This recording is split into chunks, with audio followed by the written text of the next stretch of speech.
நான் ஒரு சினிமா பார்த்தேன். ஏன்னா வரலாறு தெரிந்தவர், என் தந்தை 6 முறை சிறைக்கு சென்றிருக்கிறார் மொழி போராட்டத்திலே. அஞ்சானஞ்ச நடிகரிலிருந்து தந்தை பெரியார், பேரறிஞர் அண்ணா என்று இல்லாதவர்களே இல்லை. ஜவஹர்லால் நேரு அவர்கள் கொடுத்த உறுதிமொழி அது. அத்தனை பேர் உயிர் நீத்த பின்னால் உலகத்திலேயே ஒரே நாடுதான் தமிழ் மொழிக்காக போராடியது. அது வேற எந்த நாடும் இல்லை. இந்தியாவில் உள்ள தமிழ்நாடு ஒன்றுதான் இதை போராட்டம் நடத்தியது. நாம் அதிலே வெற்றி கண்டோம். அடுத்து பங்களாதேஷ். ஒரு சினிமா எடுத்து சினிமா பார்க்குறோம், ஒண்ணுமே புரிய மாட்டேங்குது. அந்த போராட்டத்துக்கும் அந்த சினிமாவுக்கு என்ன சம்பந்தம் எனக்கு தெரியல. ஏதோ ஒரு ஹீரோ ரூல உள்ள கொடுத்து அண்ணன் வைகோ நடைப்பயணமாக போகிறாரு. அதே போல பல சென்னை வரை, எங்கிருந்து, மதுரை பக்கத்திலிருந்து, தென் தமிழகத்திலிருந்து மொழி போராட்டத்திற்காக யாமறிந்த மொழிகளிலே தமிழ் மொழி போல் இனிதாவது எங்கும் காணோம். பாரதி தனது 39வது வயதிலே அனைத்து மொழிகளையும் அலசி ஆராய்ந்த பாரதி சொன்ன வார்த்தைகள். அந்த தமிழ் மொழியாம் தாய்மொழி, அதை நிலைநிறுத்திக் கொள்ள, இந்தியினுடைய ஆதிக்கத்தை ஒழிக்க அத்தனை இடங்களிலும் கால்நடையாக சென்று செத்தவர்கள், தன்னை கொளுத்திக் கொண்டு இருந்தவர்கள். எப்படின்னா அதையெல்லாம் விட்டு ஒரே ஃபைட்டிங்கா போது, ஒருத்தனுக்கு ஒருத்தர் சண்டை, நடுவில் ஒரு ஹீரோயின் ரோல்ல ஒன்று போட்டு எதோ பண்ணி, I don't want say that cinema பேர்லாம் சொல்லி நான் தப்பா பேசுறதுக்கெல்லாம் போகல. அதையெல்லாம் பார்த்து அதெல்லாம் சினிமாவா வருது. அதுல நான் மிகவும் வருத்தப்பட்டது, அன்னை இந்திரா காந்தி அவர்களை அதில் தவறாக சித்தரித்து விட்டார். இந்திரா காந்தி அவர்கள் கடைசி வரை இந்தி மொழிக்கு ஆதரவாக இருந்தது போல் கொண்டு வருகிறார். ஒரு 12 வார்த்தை தான் லாஸ்ட்ல ஹிந்தியில் இருந்தது. நேஷனல் கேடட் கார்ப்ஸ், NCCயில் இருந்தது. அந்த 12 வார்த்தைகளையும் தமிழில் தான் வேண்டும் என்று பேரறிஞர் அண்ணா அவர்கள் கடிதம் எழுதினார்கள். அன்னை இந்திரா காந்தி அவர்கள் அத்தனையும் கொடுத்து விட்டோம், அந்த 12 தான் இருந்துட்டு போட்டுன்னு சொன்னாங்க.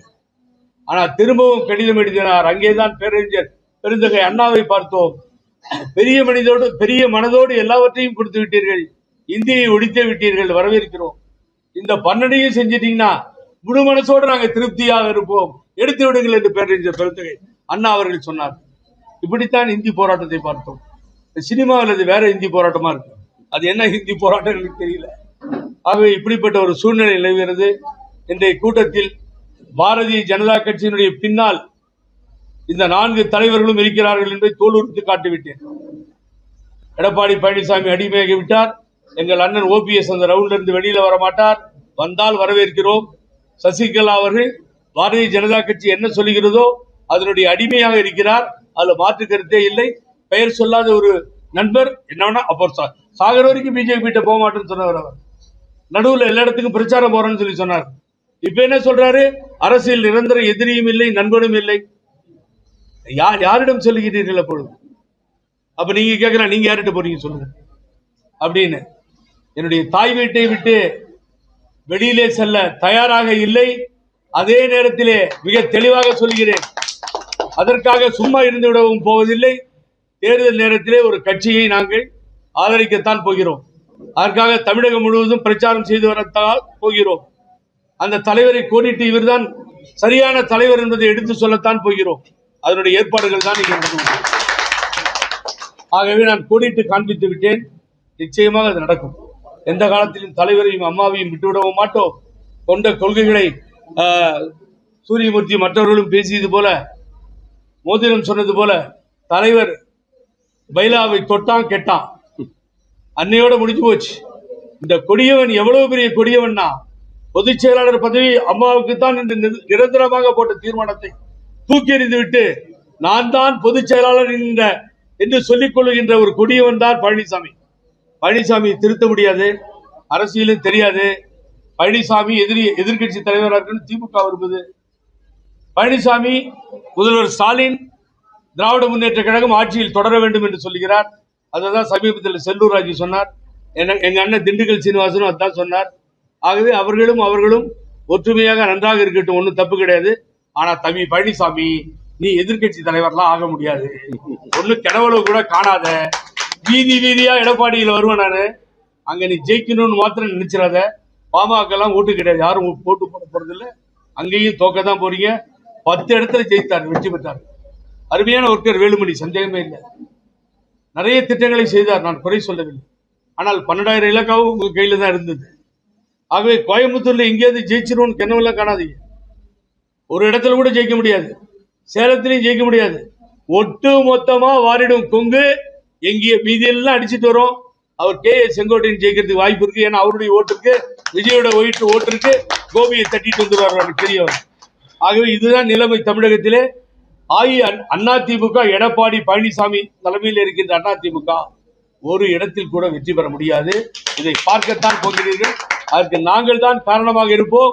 அந்த முடிவு அன்றைய தினம்தான் பழனிசாமி கண்களிலே தண்ணீர் வர்றப்ப தெரியும் புகழேந்தி சொன்னது சரின்னு சொல்லி.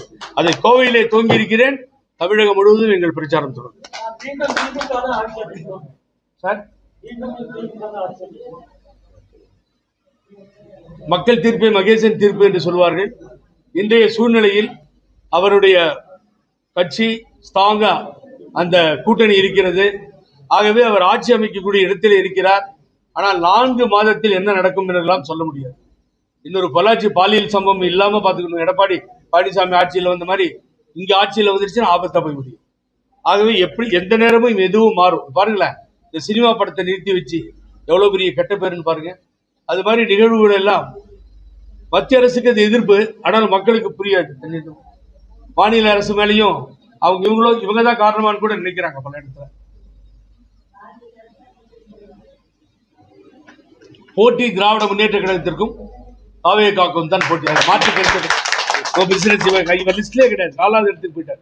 ஒரு கருத்து கணிப்பில் 1% விஜய்க்கும் பழனிசாமிக்கும் வித்தியாசம் வந்து டெபேட்ல சொன்னேன் நான். அது கூட தவறா போட்டாங்க.